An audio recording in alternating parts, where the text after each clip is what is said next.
बड़ी मम्मी मन से पहली गौर से सुनिएगा जरा। भैया अरे पाव बड़ा पाव भैया अरे मम्मी बड़ी मम्मी जॉन भाई जी ओम भाई जॉन भाई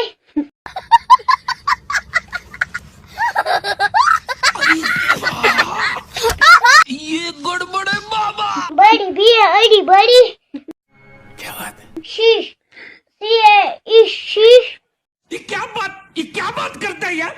बोले बड़ा बड़ा छोटा भाई से बोले सी ए ओटा भाई। मेरे मन को भाया, मैं कुत्ता काट के खाया। मुझे अपने घर जाना है मुझे घर जाना है।